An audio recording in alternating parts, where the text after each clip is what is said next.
So very good. Looks like we've got a number of people logged in here. We'll go ahead and get started. My name is Charles Owen. Welcome to the Paladin, that's a good term, Paladin Biz Coach Webinars series. I want to welcome everybody. Today's webinar is on the slow movers report. Also, I'm going to be going into some other areas where you can find non-performing assets, we like to call them, and enable ways that you can produce reports that you can get a quick view of what's not moving in your store. So we have I am it today, so I'll be watching for messages that come up. I probably won't be addressing them until the end of the presentation, where I can focus on reading those questions. My couple of sidekicks that I normally have to manage the presentation are preoccupied at the moment, so that's fine. If you miss this recording or for whatever reason get distracted and have to leave, you can always watch it at paladinpointofsale.com/webinars plural. So let's go ahead and get started, shall we? So what I have one slide on this presentation, that's it, and then we go right into the Paladin reports. But I wanted to first kind of get back to reviewing Retailing 101. What's important in a retail store, particularly if you have tens of thousands of items that you have to manage. Well, it's very important to understand that it's up to you to review your items and make sure that those items are selling. But you can't do that without a very effective tool, and Paladin is that effective tool that you can use. There's a number of features that we give you in reports as well as dashboards that help you in managing your inventory. The holy grail is trying to reduce your outs and reduce overstock. Those are the two obvious things that we need to do to identify to make more effective use of that real estate that you have on your shelves. Very important to manage that. Not only is it important to manage your profits and your margins and getting customers in your store, but what goes on your shelf is very important. You should be able to tell what items aren't and what items are turning and moving, and Paladin is an effective tool for that. So Retailing 101, again, we're going to get you to focus on what's important. It's not the ordering that's important necessarily. It's all about making sure that you provide the services for your customers, and one of those services being that you don't run out of products, right? So you can't run out of products, and you definitely don't want to have overstock because you don't want your money tied up in your inventory. So those are the goals, and the slow mover report really helps you identify areas of your store that need a little help, that you might want to reevaluate what you're stocking, put something in there that's going to give you better turns, and also provide the products that your customers are looking for. All right, so we'll get into the slow movers report. I'll run that. We're also going to look at alternative methods for looking at slow movers, non-movers, non-performers, and we'll just get into it right now. So that is the slide I have for you today. So we'll just get right out of here and jump into Paladin system. I want to make sure I'm using the right screen here because it's embarrassing when you don't. So it looks like I am on the main monitor, which is great. All right. So in Paladin, as you know, when you first get into the inventory control, you've got these dashboards. Now, there's a lot of write-ups on the Paladin Insight, and you can use that search tool when you bring up Paladin, and you've got this search bar here where it says new features, and you type in Paladin Insight here. All the documentation on that dashboard is there for you to review. So you definitely want to review that. You want to use these if you haven't yet. They're very effective tools to helping you, again, achieve optimal stocking supply, reducing your outs, and reducing your overstock. But also in here, it talks about reviewing your investment, because as you know, if you don't review your investment, who will? So One of the reports that we're running today, the Slow Movers report, really pushes this requirement to generate your reports. So let's go ahead and get into the Slow Movers report. So the first step we do is we select reports up above in the module, or Alt-5 to get to that module, or we touch it on the screen if we have a touch screen monitor. Within there, you go into Inventory, Performance Analysis, and you'll see Slow Movers report right here. Let's get into it. So once you get into this report, hit F12 for Next. It's going to pull you up, and like all the reports, it gives you a selection of criteria. So you can select a range of part numbers, departments, suppliers, class, subclass, locations, and then also counted between. So this has to do with reviewing your inventory. So your Slow Movers report is only going to show you those items that were counted, that were touched in some way or another, either with the RF gun or doing a count or doing a review. And it's very important that you walk your store on a regular basis. At the end of every day, pick a 4-foot section and just count it. If you can make that habitual, by the end of the year, you'll have counted your store, 3 or 4 times, depending on how large your store is. And based on that, you're tracking shrinkage, you're tracking what's moving, what's not moving. And this is the report that's going to bring that all into focus. So it usually starts out with a 2-year range. That's an awful lot of data. So I'm going to bring it down to a little bit more than a year here. Let's go with September. And next, under additional settings, we've got weeks of sale history to review. So we're looking at how far back do we want to go. And with regards to that, we want to report on items with sales of less than how many. Now, there's no real fancy algorithms here that's going to go through and try to figure out, oh, it's not moving because of this or because of that. It is all 100% based on what you put into these 2 fields, or the next 3 fields, actually. So the weeks of sales history you want to review, reporting items of so many less than, so many sales. So if it's less than 2, it'll do 2 and all the way down to 0. And then you can also report only on out-of-stock items or not, or you can include items that are in stock. It's important. I mean, that's one of the things that you need to know. If you're out of stock on something, is it because is it a non-mover because you're out of stock? I mean, that's pretty obvious. If you don't have any to sell, it's going to be a slow mover because it's not there to buy. So that's there for you. And then at the end of this, you can export this to an Excel if you want. By default, it goes to a PDF document. So let's go ahead and just run the report as is, and we'll take a look at that. So we can see I've created a PDF report pretty quickly. As far as layout goes, this isn't the most efficient layout, but it has all the information and detail that you ever wanted to see on this report. So you can look at the individual items, the descriptions, the prices, the different pricing discounts or price quantity discounts. Also, it shows you your stock on hand, your on order, your defective items, your minimum quantity, minimum order quantity, order percentages, min maxes, your suppliers, your location, departments, your average cost, your market cost, your last cost, and then your stock value. So these are all the fields that it shows you. And then also, it gives you a historical. So as you know, with Paladin, we take the year and we break it up into 13 4-week periods. And that's what we're looking at here. We're looking at those 13 4-week periods. So over the last 4 weeks, none have been sold. Sometime between 4 and 8 weeks ago, 1 was sold, and then all the way back to a year ago, only 1 was sold all last year. So this would definitely qualify as a slow mover. And then it gives you your year-to-date sales as well. So at the very end, it gives you a summary, stock value grand total, as well as year-to-date sales grand total. So we're looking at, in our report, let's go back to the report criteria, we say report only on out-of-stock items. So obviously, if you're out of stock, you have no stock value. But if you unselect that, you run your report again, it's going to add other items in there that you do have stock on, and bringing that, showing you a grand total for the stock value.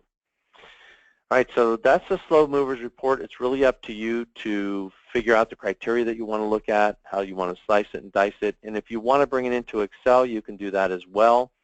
Just click on the export to Excel. It's going to bring it up in an Excel report. And then we can tab over to that report, which is right here.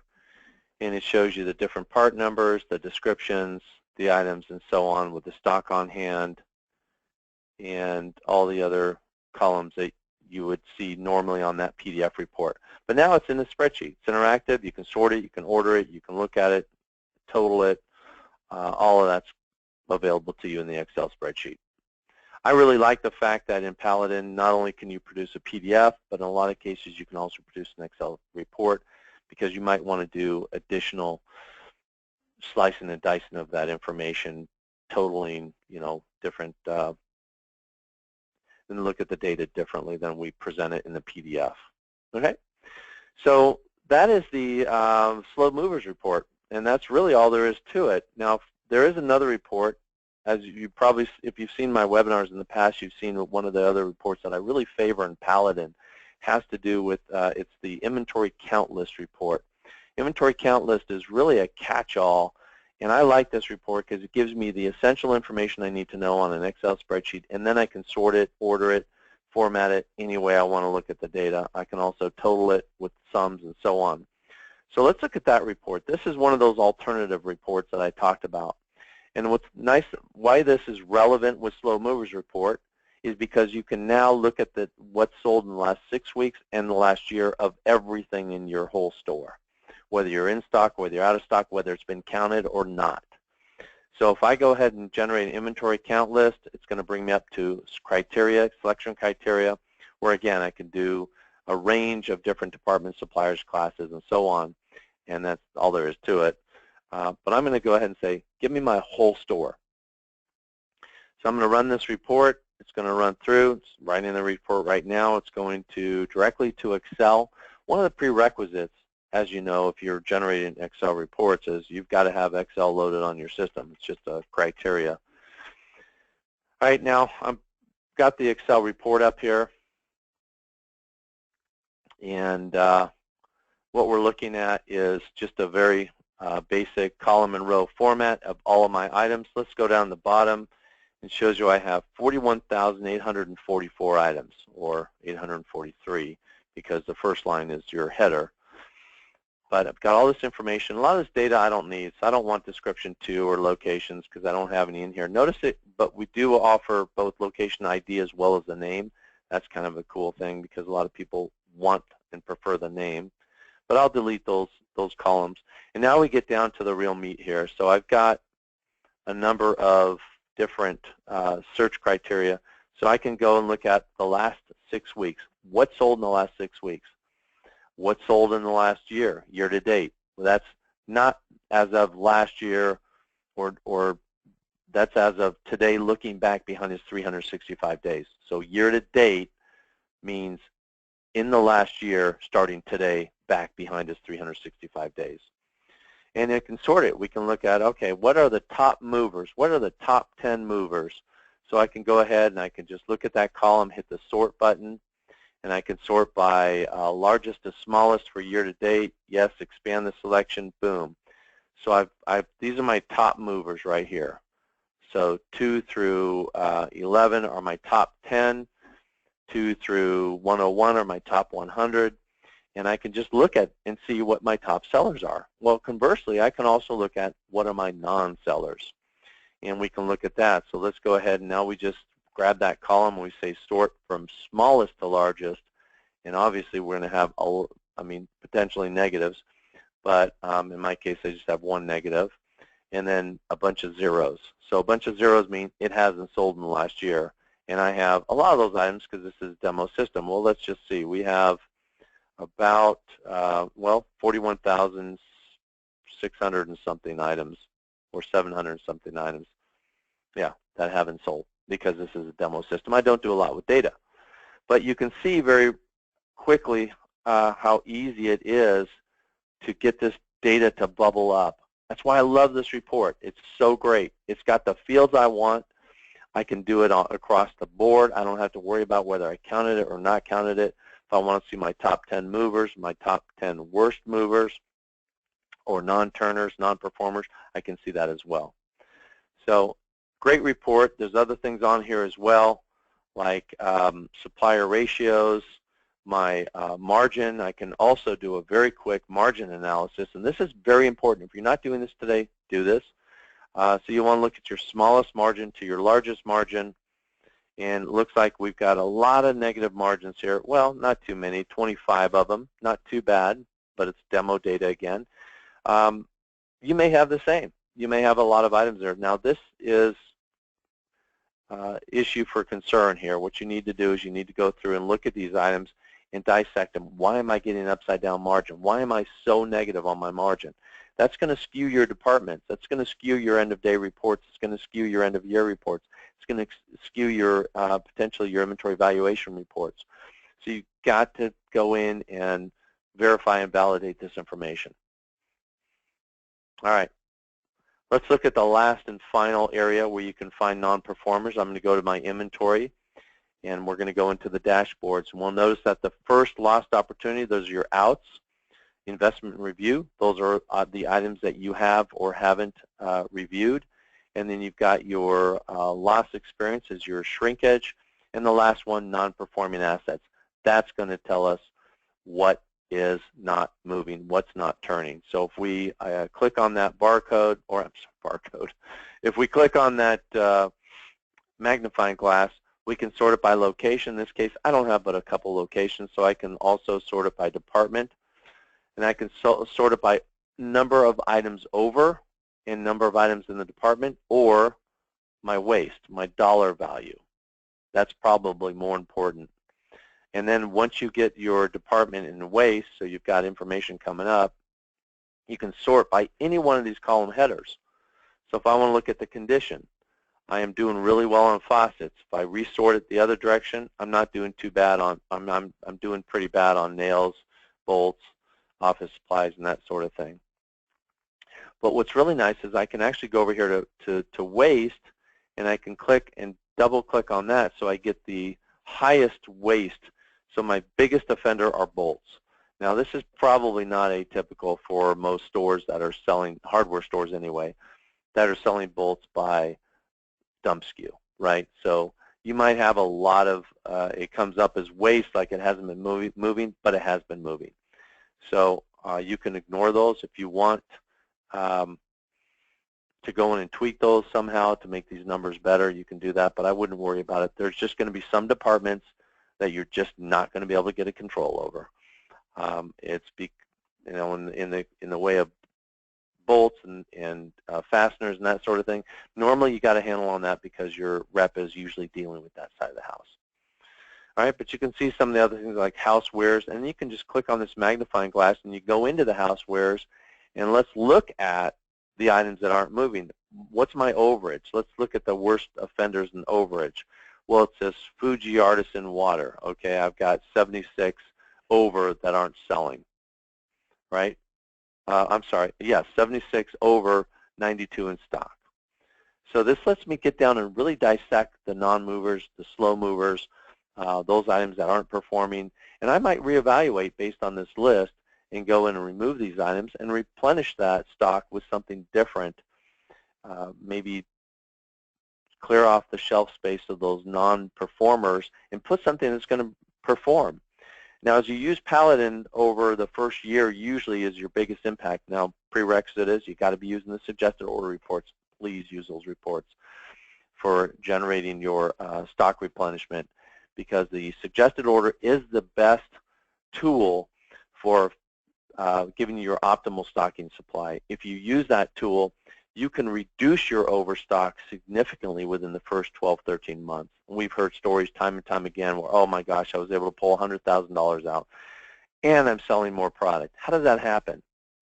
Well, when you use a tool like Paladin, where you have your suggested algorithm, where your suggested orders with built-in dynamic algorithms that give you optimal stocking supply, it's going to put more items on the shelf of those items that are selling, and it's going to take more items of those off the shelf that aren't selling, and it brings that into a real good focus.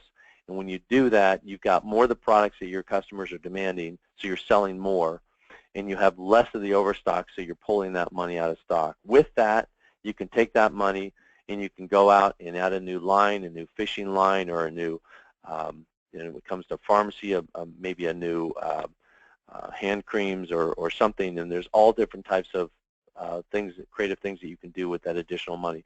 We had one gentleman who has a multi-store that saved a ton of money, and they're actually buying a new store with the money they pulled out of their stock. So that is it for today, folks. If you have any questions, I can take those now. I don't see any questions at this time, but I'll give you a minute or so to formulate your thoughts.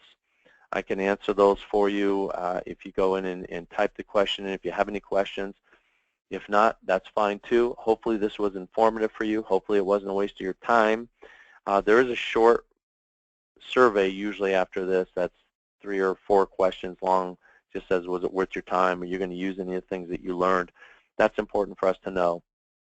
Again, a rebroadcast of this can be seen at any time in the next couple days at Paladin point-of-sale, all spelled out, .com/webinars plural. So paladinpointofsale.com/webinars, and you'll be able to see a rebroadcast of this at any time. I don't see any questions, folks. So at this time, I'm going to go ahead and bugger out here. Thank you so much. I appreciate your time today. Hope it was effective. Next week, there's a presentation on, oh gosh, what was it? Well, let me show you here. I've got it pulled up. It is, what did it have to do with? Hold on, I'll tell you in a second here. It was classes.